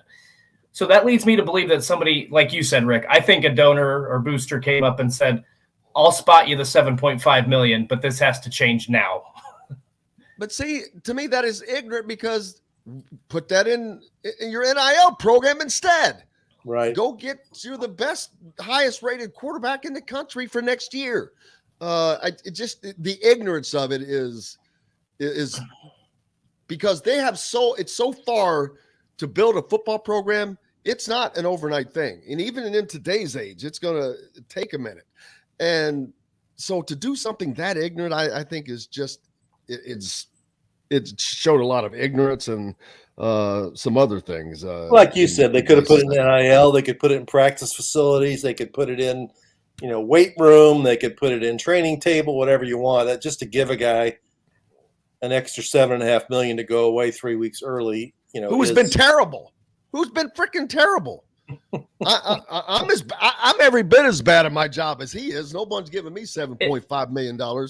It's like that Ed. I don't know if you saw the Ed Orgeron video, Rick, but he was speaking at some, I don't know what it was, some luncheon, and he said we've got to find that, John. They told me, Coach, your buyout's $17 million. I said, when do you want me gone, and which door you want me to leave out of? Yeah, I saw that. Here's the thing, though, that goes on the athletic director.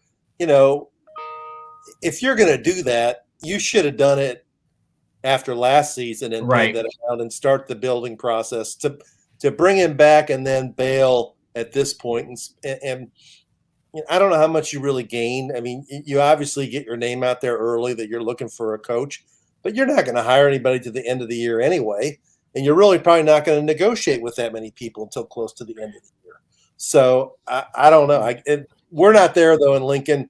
We don't know how toxic. I'm sure the talk radio and the newspapers and social media and the campus and the stands, it was beyond toxic. But you're right. It's such a waste of $7.5 billion. Do you know what exactly it reminds me of? And everyone has it's so long they've compared Indiana basketball and Nebraska football. The Archie Miller and Scott Frost are very, very similar. I've said that they both have no personality. They even at this year's Big Ten football media days, Scott Frost could not get out of there quick enough. They were the first team there because they had to get back for some fan thing. So they spent like very little time there. He was his normal sourpuss jackass. If you had to pick the person I would least like to spend a day with, it would. I would hate to have my choices be Archie Miller and Scott Frost. And so it was the same situation. And I think it created that same toxic environment in that program, and the people around him, and probably worse because it just kept getting bigger and going. But that's that. So we'll see. Nebraska's, they've just like Indiana made a bunch of not bad hires, bad fires. They're the opposite in that. Indiana has made a bunch of bad hires. Nebraska made a bunch of bad fires. And Bo Pelini is the one that comes to mind immediately. 60s, and in your column, 67 and 27. Mark Stoops, who has, of course, been mentioned as a top candidate, 61 and 53 at Kentucky during that same time, but is loved like a governor, the governor of the state. No pressure. Just beat Florida again. Finished second in the SEC East last year. He's in the SEC already. I don't know. He's already making more money. He's already making more money. Yeah. And he's going to make up to 7. It goes up. Goes up to 8, I think, eventually, if he does some things. Here's Nebraska now. They took that 7. There's another reason. You took that $7.5 million. You should have put that in the next coach's salary. They're not going to have a problem. The jackass that you wanted to get rid of. I know, but it just, again, it's stupid. So I want to know the thoughts on this. I think you're going to hear a lot at near the end of the season, postseason, about Mark Stoops being a legit candidate for the Nebraska job, and he's going to turn that into a new contract. That would be my guess as to how that's going to go. Well, at Kentucky, if he doesn't, he's not very smart, or his agent isn't smart. Right. If Kentucky stays on the path they're on, we know that Nebraska is not the last job that's going to open. There's going to be some other good jobs that open, and he's going to have tremendous leverage. And I don't even know if salary is what he wants, whether he wants facilities or he wants more money for his assistant coaches, or what he would want. But yeah, he's going to have tremendous leverage, and he'll be able to also sell it as, we've gotten to this step. We're this much behind Georgia. We're staying ahead of Tennessee. Florida's coming after us. South Carolina's coming after us. This is the time to keep investing. I think the one thing he really is concerned about there is Kentucky really hasn't been on the top tier of NIL in football. The way that they need to be. He's complained about that once or twice. Well, that's because they're a basketball school. Especially in comparison to Louisville getting all these recruits through their NIL money, and their program isn't nearly as successful as Kentucky's is right now. So I agree with you, Dustin. That's what's going to happen. He's going to use the opportunities to get all the things he wants at UK, and he's not going to Nebraska. I've already written a column. Why would he go there? I mean, this is his program, man. He is now the king of Kentucky football. He's eclipsed Bear Bryant. He's in one of the sexiest divisions in college football. There's no reason for him to go. Nebraska's not. They eat their own. I mean, every guy that's been there that's even they ran off Solich, they ran off Pelini. It's not. Scott Frost was. I know he failed, but he was a former quarterback there. I mean, it's a very short honeymoon in Nebraska. Yeah. How badly are they still kicking themselves over getting rid of Bo Pelini? I don't think very much. He never won less than 9 games ever. Right. How many years has it been since Nebraska's won 9 games total? 2 or 3? They have the last time would have been 2016. They went 9-4, and then the next year they went 5-7 and fired Mike Riley. So it's been Wasn't he only there 2 years, Mike Riley? 2 or 3? 3. 15, 16, and 17 was his last year. Okay. We've got to take that was a break. strange hire. Go ahead. What's that? What? So we got what? Let's see. Who Break do you time. think? Take a break. You were already going. Just go ahead and do it. I'm gonna take a quick break, and I don't want to keep Rick very long, but I'll take a quick break. We'll be back with more Indiana Sports Beat Radio, brought to you by Reynolds Family Dentistry down in Sellersburg. If you need that championship smile, stop by and see Dr. J today. Back with more Indiana Sports Beat Radio right after this. We'll be right back to the golf club at Eagle Point Studios for more Indiana Sports Beat Radio with Jim Coyle, presented by Endeavor Hospitality Group and Andy Moore Honda of Bloomington. Whether you're visiting, He's got a pro day coming up now. Never taken it. Yeah, media day's next Thursday, right? Well, yeah, that all-inclusive media day on the 22nd, and then you've got pro day now on October 7th. Are we allowed to go to pro day? I don't know. I bet you not, but I'm going to ask. When's Big Ten basketball media day? Did you say it was next week, or is that something else? No, that's Indiana's having their own. Okay. Big Ten's in October in Minneapolis, right? Yeah. Minneapolis? Holy crap. I knew the tournament was there, but I didn't know media day was there this year too. Yeah, Stupid. That's ridiculous. That's Kevin Warren. Ridiculous. It needs to either be in Indy or Chicago, one or the other. You think next year's Big Ten football championship will be in Minneapolis? I don't know. Could be. They have a dome up there too. Yeah, I imagine they're going to put it in Minneapolis and Detroit a few times. Yeah. Although I imagine if they try and put it in Detroit, Ohio State fans will go lose their minds and fight against that. They'll want to have it in either. Why? Indianapolis. They got to keep that in Indianapolis. That would be dumb. You cannot. Yeah, they can't put it in Michigan. They can. The reason you can keep it in Indianapolis is because neither Purdue or Indiana will be playing in it, so you don't have to worry about them getting a home field advantage. Put it. It probably wouldn't anyway. Even if let's just say Indiana was playing. Well, I guess it would be somebody from the West. Soldier Field would be fun. What are we talking about? Soldier Field would be fun, boy. Winter, some snow on the ground. Well, they're talking about adding a dome to Soldier Field. Yeah, they are. Yeah. What? They're talking about adding a dome to Soldier Field. The Bears are moving. That's not going to happen. That is the Bears are moving. Since they've Chicago. It looks like a spaceship already. They're moving to Arlington. They've already bought the race course. They're going to build a dome there where they're hoping to have Super Bowls and Final Fours and all that stuff. Yeah. Wow. That's the plan. Down goes Soldier Field. Man, I don't want to go to Chicago for that stuff. All right, here we go. Radio. We're now a part of the Rivals Network. TheHoosier.com is where you can find complete coverage of Indiana basketball, football, and plenty more. Simply go to TheHoosier.com and sign up. It's free. You can also find full episodes of Indiana Sports Beat Radio on the homepage or on the station every week, Monday through Friday. If we're not on a station where you live, we should be. Ask for Indiana Sports Beat Radio. This segment is brought to you by K-Bello. Now back to the Golf Club at Eagle Point Studios for more Indiana Sports Beat Radio with Jim Coyle, presented by Endeavor Hospitality Group and Andy Moore Honda of Bloomington. Welcome back.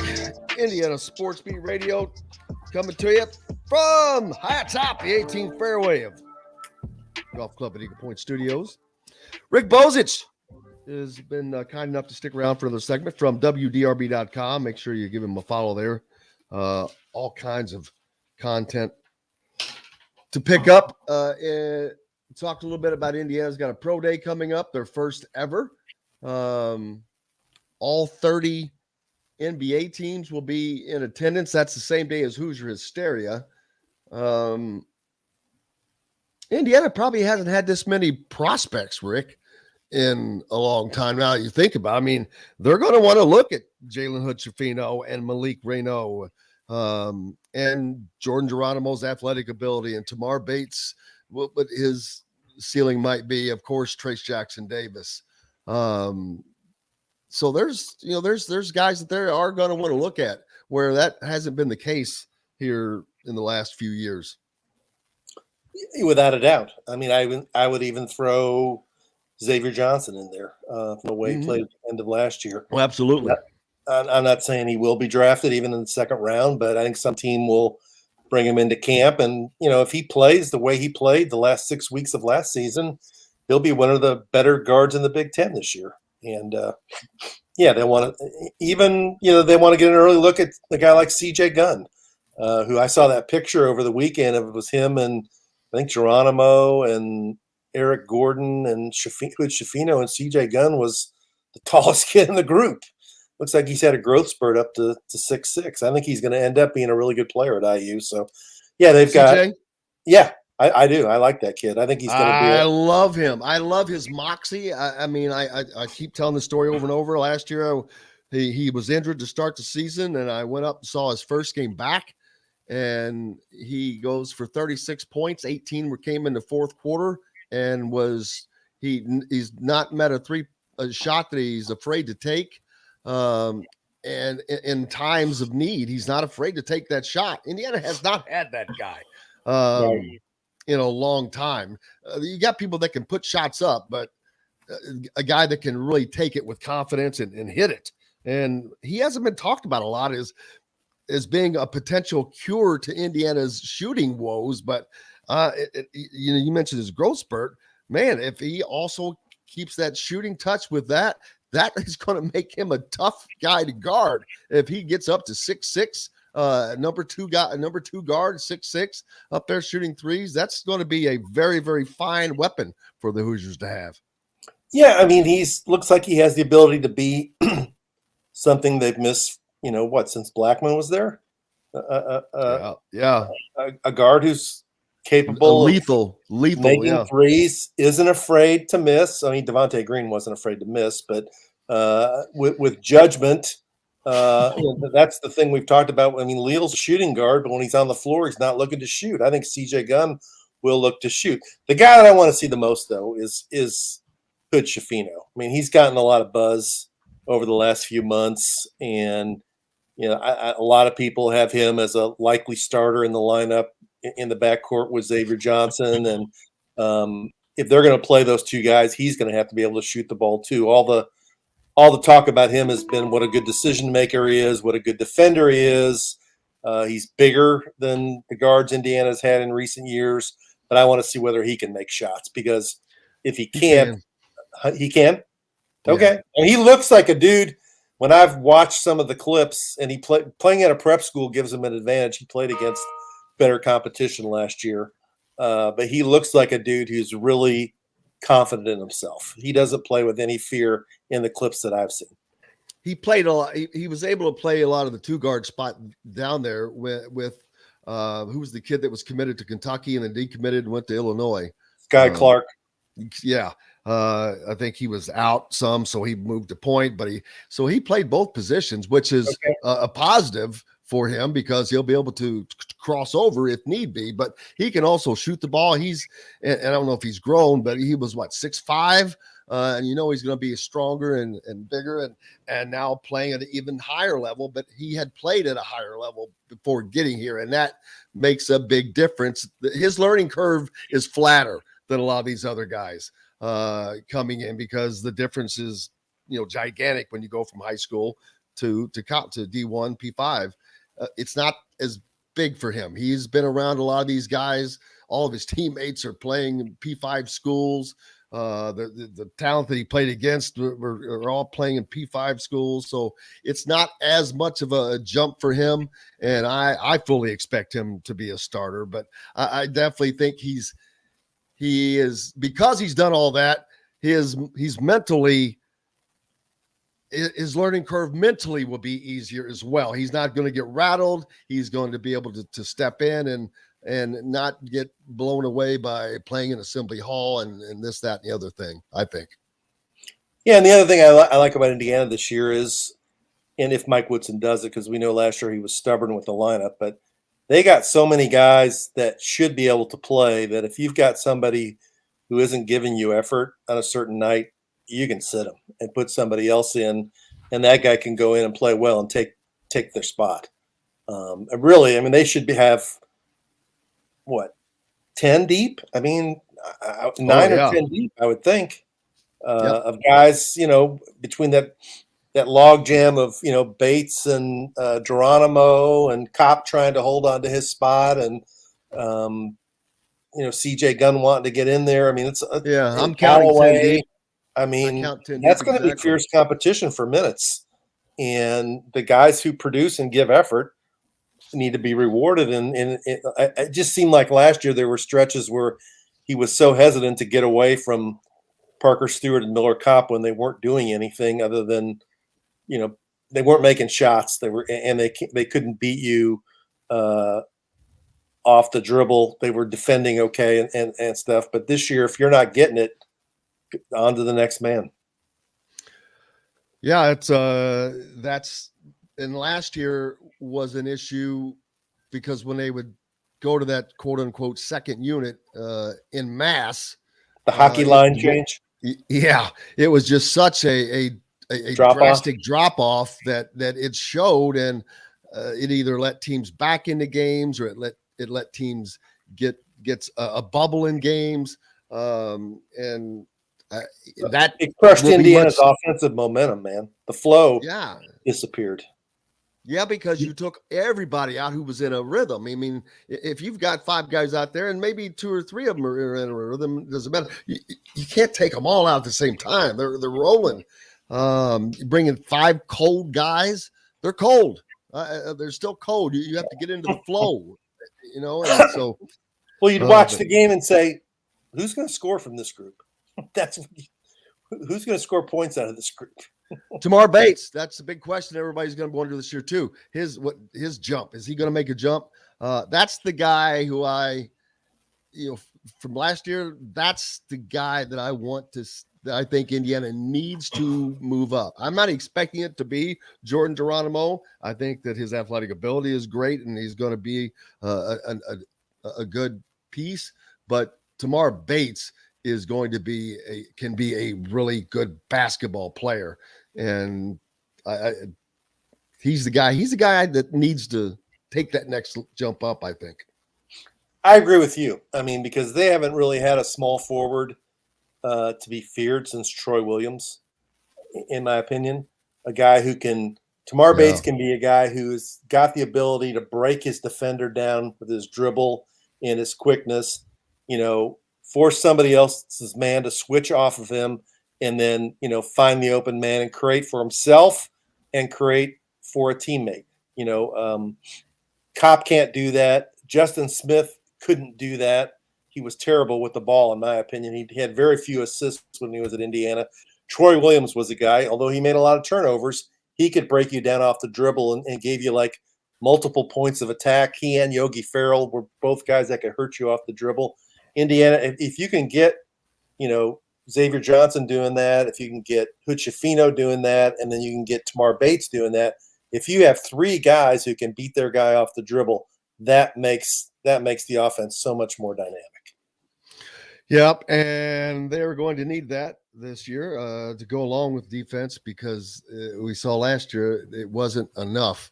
The shooting, I don't think they have to be a team that is a prolific three-point shooter. I mean, but they just have to have a decent percentage, and they have to have the capability of hitting that shot, of someone hitting that shot, whether it's, I don't know, 5, 6, 7 times a game.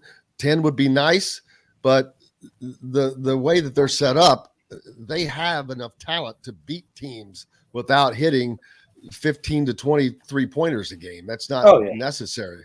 So I mean, that's not going to be their calling card. Their calling card is going to be defense, depth, and strength around the rim. And then if they can, that's the final element they need to add is a shooting thing and keep turnovers low and those kinds of things. So they need, there'll be games when they need somebody to stick threes, but overall their calling card is going to be defense and depth and strength around the rim.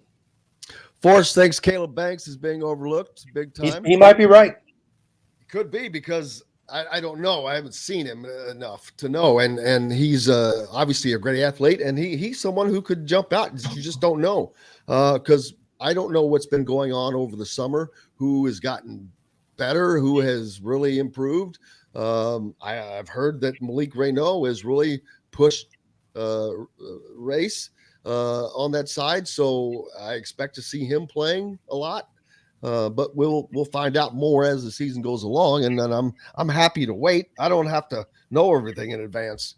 I like finding out as much as if somebody's going to give me the information, I'd love to have it to spread. But it's like it was the Indiana quarterback thing. It got to the point I'm like, I don't even care. I got to the point where I couldn't have cared less. I'm like, I don't care. Just let's get to the game and run him out and let's see, because if it's not Bazelak, I'm going to be shocked and wondering what the hell they were doing. But boy, his first 2 weeks, he has. That's going to ask you guys a question. After 2 weeks, what grade do you give Connor Bazelak? Are you going first, Jim? Yeah, I will. Boy, it's hard to decide between a C+ and a B- because he's won, but it's almost all he's done is just win. But that's the big thing. So I'm going to have to give him a B- because he's won. But boy, in between there, he has scared the living daylights out of people. He's still sailing balls. That's something that I am a little.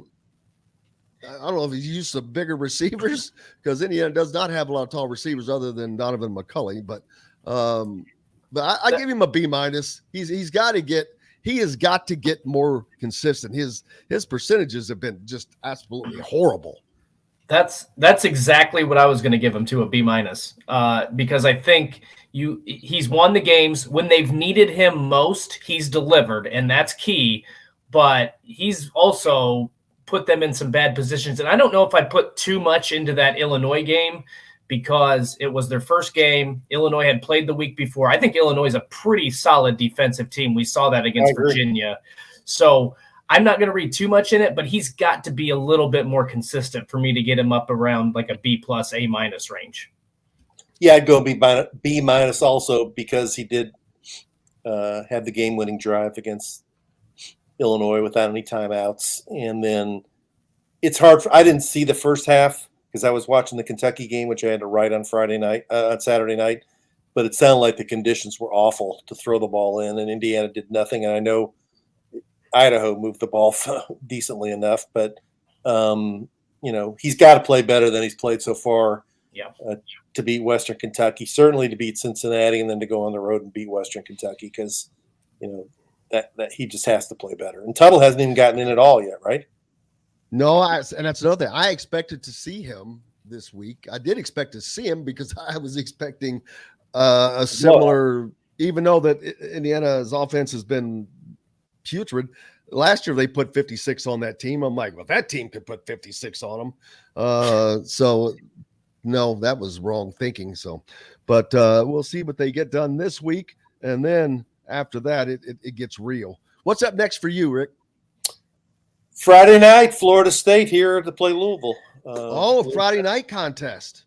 Another Friday night. They were on last Friday night. That's become an interesting game, man. Florida State has stunk it up the last couple of years, but they're getting it together now. Yeah, they're 2-0. They beat some lesser team the first week, and then they beat Brian Kelly and LSU. They've had an extra week to prepare. Their quarterback is a Louisville transfer, Jordan Travis.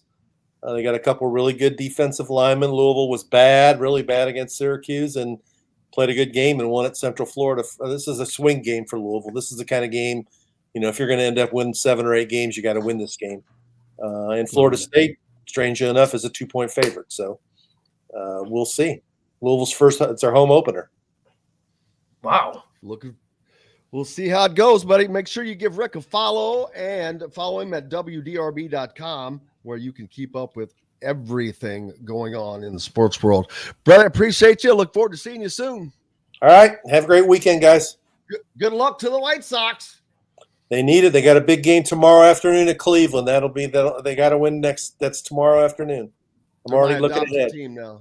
3 games. All right. Rick Bozich from WDRB.com. Cannot thank him enough. Thanks to Bob Kravitz, of course, from The Athletic. Kyle Neddenriep from the Indy Star. Dustin Schutte, of course, joining us from Outsider.com each and every day, as we love and appreciate him. Nice cap, by the way. Thank you. Outsider.com shop. You can get this cap.